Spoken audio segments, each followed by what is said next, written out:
So I'm delighted to say that joining us on the We Are West Ham podcast for the very first time is Joe Sayers from the Albion Obsessed Podcast to look ahead to West Ham's game with the Seagulls at the AMEX Saturday evening, 5:30. And James Jones. Look, Joe, just before we welcome you and say hello and all that sort of stuff, we're going to front up about it now, okay? That we hate Brighton. We don't hate their fans. We don't hate the way the club are run, or many of their players really. Certainly now Glenn Murray's left. But we just hate Brighton because, Jonesy, just fill us in on the stats quickly before we even hear a word from Joe. We need to vent, and then we'll just he knows where we're coming at. Okay, so we last beat Brighton in April 2012. It was that 6-0 win in the Championship.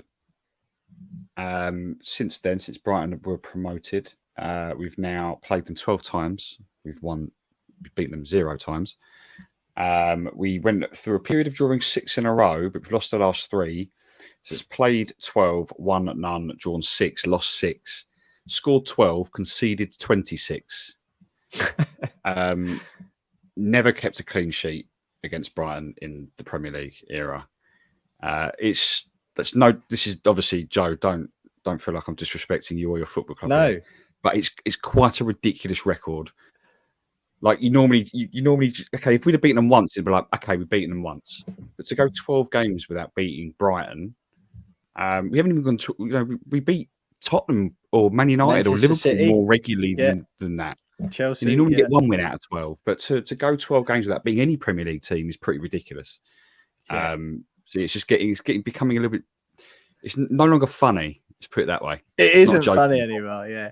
Look, Joe, talk to us then, because we are aware. I think there is even a Brighton podcast called Teams Like Brighton. We are aware that Brighton fans don't like this narrative. We had a barrage of comments on one of our YouTube videos the last couple of seasons, and it genuinely isn't like a patronising, disrespectful thing at all. It is exactly what James has said then. It's just mathematically odd, like on the balance of probabilities over such a long period and so many games. You should just get one fluky win and all that.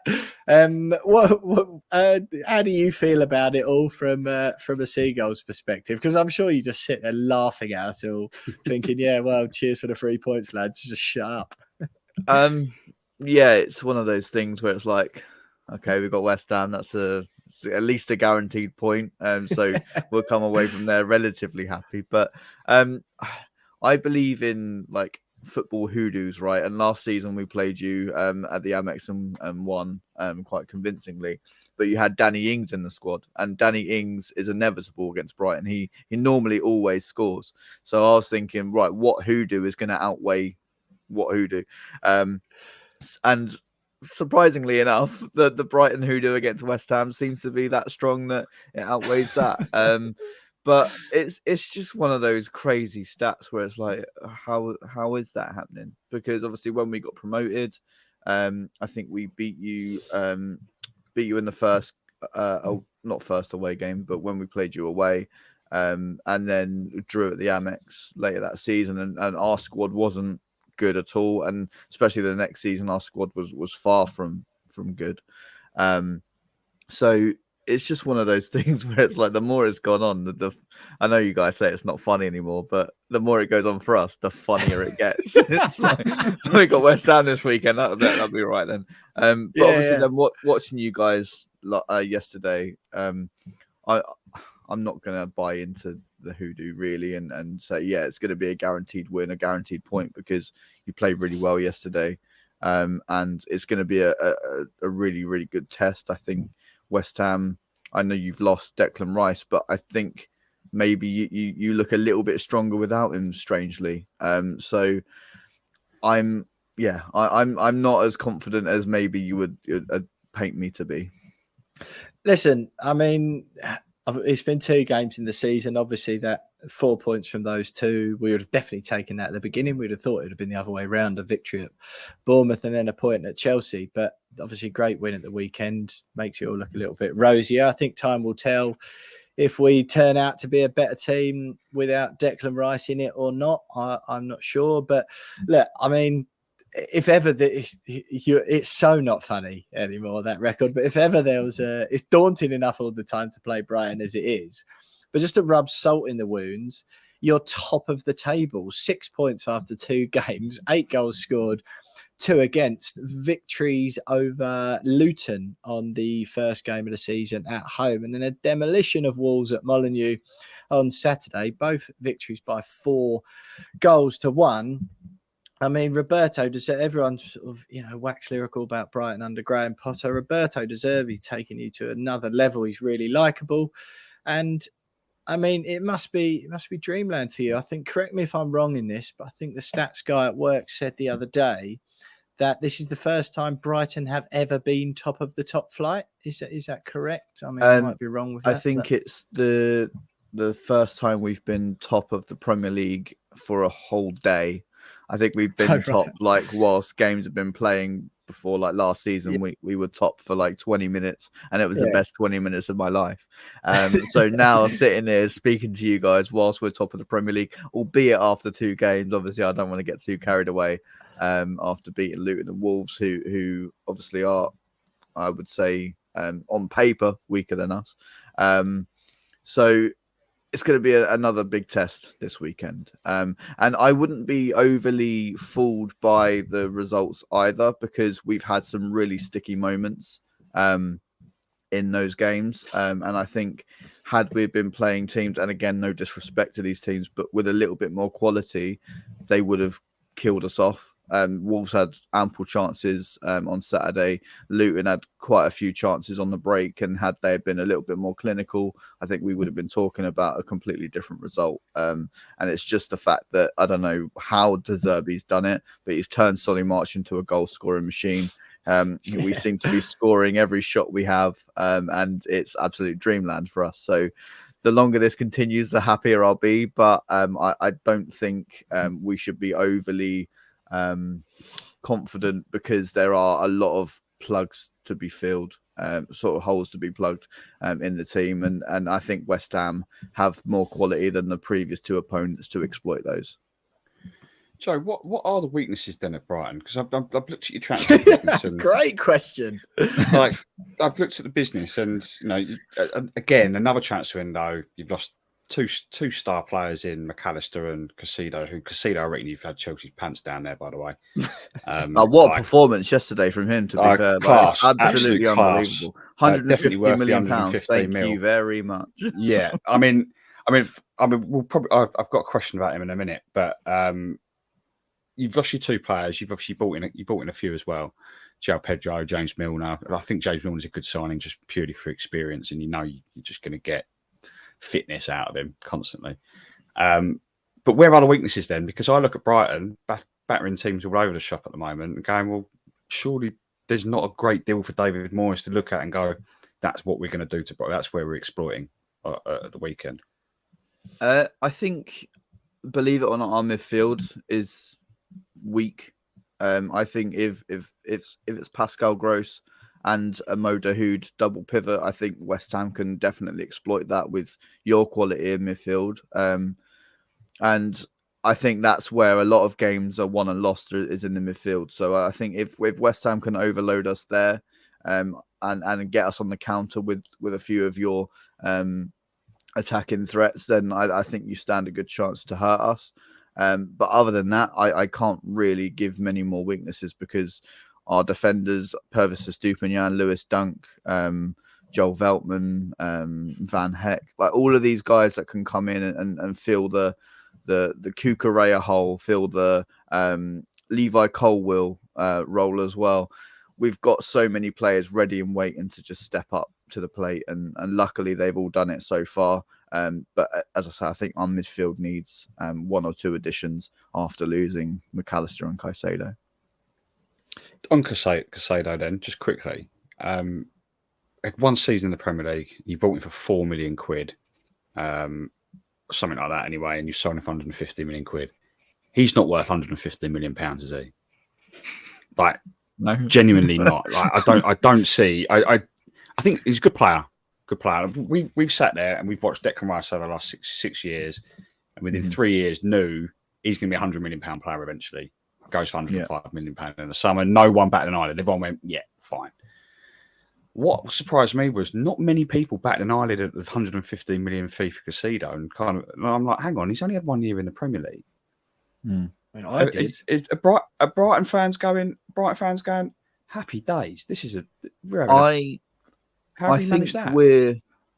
think we were happy to accept 100 because I think the longevity of Declan Rice, yes, I agree, might put his value over Caicedo, but comparing the two when they played against each other last season, I think Moises Caicedo, there were levels above Declan Rice in the battle, not over the season, but in the battle between the two players. And I think that's where Brighton fans were maybe drawing their valuation from. And I think where the owners of Brighton were drawing their valuation from, they were seeing Declan Rice go for 105. They were seeing Enzo Fernandez, who's never played a game in the Premier League, go for over 100. And it's like that position, that defensive midfield position is so sought after that really we could have set any price we wanted. And the fact that we've got £150 million, 15 of that being add-ons, obviously, we're absolutely over the moon with it. I would have, at a push, accepted 95 towards the end of the window if he was desperate to leave. But the fact that we've got 20 million over that, I mean, we've done it again. It's insane. £4 million, as you say, we signed in for. Man United could have signed in for 5, but they didn't want to pay the extra million. We've got the guy, and then in less than 18 months, we've made £111 million profit on him. Yeah, it's absolutely mad, isn't it? I mean, what's it like, Joe, supporting a club where you have faith in how it's run? I think it gives us a lot of comfort, to be honest. I've spoken to Tony Bloom a couple of times, and the way he speaks about the football club is just not on a podcast level, but just meeting him outside, just personal, the ground. Just mates. Just around his house. All right, Tony, I'm on this podcast with West Ham at the moment. You got anything to say? No, but I've met him at fan forums, etc. And the way he speaks about the club, it's like a love affair. He just absolutely adores it.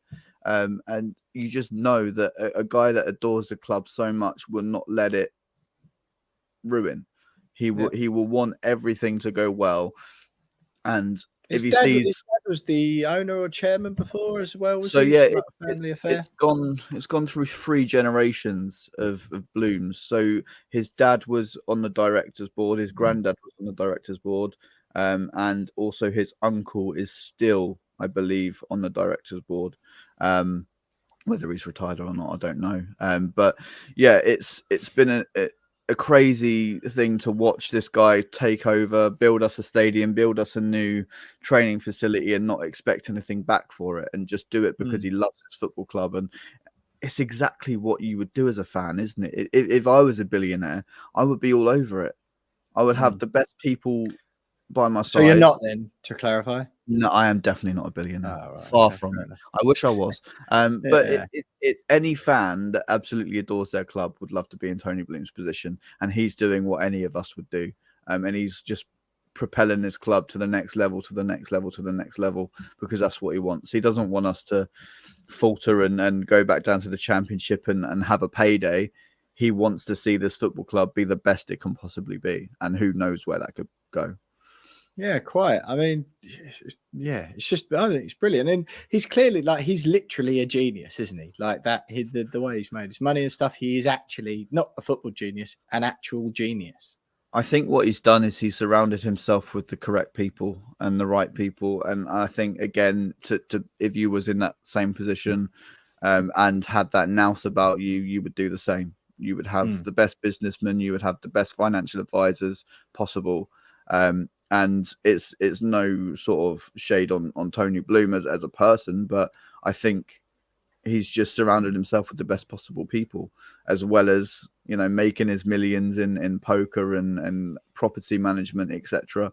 And fair play to him. I mean, he must be absolute quids in now with Brighton doing so well and obviously reaching Europe and who knows where that could go as well. So it's a weird one because, as you say, 11 years ago we were in the Championship, losing 6-0 to you guys, and the evolution of this football club over those last 11 years has been unlike anything I've ever known. And I don't know how long it can continue for. Everyone's saying, oh, you're the next Leicester, you're the next Southampton, you'll be faltering within a season's time because you keep selling your best players. But you know what? We've probably got another 1 or 2 players that we will sell for £100 million in our squad in a year's time, and then reinvest that money. So, do you know what? I think we're much more well run than Southampton and Leicester I totally agree. or have ever been. So I'm not sat here worrying about that we could be financially ruined in a few years' time, because we're looking absolutely rosy and things are great. So, but then I could have egg on my face in a year's time after we get relegated. Quite. I mean, look, I totally agree with you, to be honest. I think Southampton, I just feel, got lucky maybe with a couple of, obviously, Virgil van Dijk, Gareth Bale, once in a generation sort of talent. A couple of other, I'm trying to think who else. A couple Luke of other Shaw, Adam Lallana, Chamberlain. Big money exports, but you just theirs felt unsustainable, didn't it, when they just kept doing it season in, season out? And what they didn't do, it seems, unlike Tony Bloom, what he did with Caicedo when he wanted to go to Arsenal was go, no, this is what he's worth to us. If you don't want to pay it, don't pay it, and you'll stay here for another 6 months, mate, or another season. But I think the key parts are targeting in young players. They're just one of the craziest things for me. Who'd heard of Matoma before? Right, exactly. One of the craziest things for me was I was listening to a podcast with Paul Barber a couple of years ago or a year ago, and he was saying that when Brighton got promoted to the Premier League, we had less than 10 scouts worldwide. Now we have over 250 all over the world. And that's where we're leading a lot of clubs in the scout, and I think people are becoming wise to it. I think every player that we're getting linked to at the moment, there's links to them, Man City, Arsenal, Chelsea, because they're wising up to it, and they absolutely will do. But there will be areas of the world that we're covering that they're not looking at, like when we went to Japan and picked up Karu Matoma for pennies, and then he's come in and he's now probably a 60-70 million pound player. I mean, I don't know if you saw his goal against Wolves, but it was absolutely ridiculous. And we've got such an incredible talent on our hands with Enciso, Ferguson, João Pedro. I could name the whole lot. So it's very exciting times. Joe, so looking ahead to the weekend then, I know you said that you might be a little bit nervous, but how do you think it's going to go? Not true though, is it, James? I always am. Honestly, I don't care who we're playing. When we're playing Luton first game of the season, I was nervous. And again, there's no disrespect to Luton, and we've been in their same position. But I watched Brighton. I've watched Brighton, in League One. I've watched Brighton lose to so many different teams that I can't quite grasp where we are. So I'm just always nervous to play whatever game. So how do you see it going then?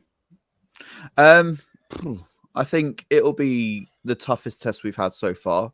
I think a lot of people were saying that about Wolves after their performance against Man United. But I think Man United over the last 2 games went absolutely awful. So I don't think it was much to measure them on. Chelsea obviously performed well against Liverpool, so I thought West Ham might have a really tough test, but you proved to overcome the waves in yesterday's game and get your noses in front even with 10 men. So that's no mean feat as well. So I'm expecting a really tough battle all the way across the pitch. But obviously I hope that we can come out on top, and I think it'll be tight either way. I think I'll probably say like a 2-1 win for Brighton. I don't think it's going to be easy at all. Okay, you take a 2-1 win for Brighton now, Jonesy, wouldn't you? Yeah, you keep the goal difference down. Yeah. Look, Joe, it's been absolutely brilliant having you on the podcast for the first time. It's a funny thing, really, and I would be the same as Brighton fans, just thinking it's absolutely hilarious watching West Ham fans get more and more wound up as the years rumble on. I don't know what channel. I don't know what West Ham channel it was on, but last year we got called a beach. Why we're losing to a beach, and it's like, well, that beach has some pretty good seagulls on it. Yeah, that is true, mate. That is true. Yeah, I just I mean, Jonesy, what do you think the score's going to be? What's the? I mean, the best we can hope for is a 1-1 draw, isn't it? Drew 6, and then we've lost the last 3. So 3-6-3. So we we drew a draw. draws. We drew another 6 draw. draw. So I'm going for a draw. There'll be goals in it. I think it'll be a 2-2 draw at the weekend. I'm just following the pattern. You can't argue with the pattern. So that's what's going to happen. Yeah, No, fair. it's been. I mean, I'm just trying to think. Right, the last time we beat Brighton, I was 20. I'm nearly 32. I've basically had my whole adulthood since I do like those memes that come up on social media and stuff. Things that have happened since West Ham last beat Brighton. We've moved stadiums, James. We said goodbye to an old stadium. We had 3 years at the old stadium after playing Brighton last time. Then move. What have you achieved in 13 years, Jonesy? No, sorry. What is it? 11 years. What, personally? Well, yeah, you've had a kid, haven't you? I've had a kid, got married. Bought a house. Rented that house out. Yeah. Yeah. Moved again. Moved again. Yeah, I've had 3 different jobs. Yeah, just absolutely lived in about 8 different houses, all since we beat Brighton and Hove Albion. But yeah, worth noting, Joe, again, it isn't a patronising thing. I think what you're doing this season, the way the clubs run, generally the football you're playing, De Zerbi is absolute. I love De Zerbi. I think he's absolutely brilliant manager. He's great such a character as well. Absolutely love him. No, it's great stuff. Mad respect for Brighton. I think a lot of it probably comes from, lots of football clubs will say Brighton are the envy of lots of football fans up and down the country at the moment. And really, everyone wants them to do well because you want to give it to the big 6. What would you prefer? A proper, well-run club by a guy who's, made his money on his own, who just loves the club. By the way, doing well, one of the big 6, finishing 12th last year. So yeah. Exactly. Even with spending £1 billion. So yeah, well done, Chelsea. There you go. Top work. Yeah, exactly, mate. Look, mad respect to Brighton. Really appreciate you coming on, Joe. Hope to speak to you again later in the season. Jonesy, give us a scoreline then before we let Joe go. 2-2. 2-2. I don't know whether to just predict the Brighton victory so it's less annoying. I'm going to say it's going to make no difference either way, though, Will, is it? No, but I'm going to say 6-6. Just because at least it might be an exciting game. I'll take it. Yeah. Listen, Get Joe your money's Sayers worth. there. Exactly. Joe Sayers there from the Albion Obsessed Podcast. Appreciate you coming on.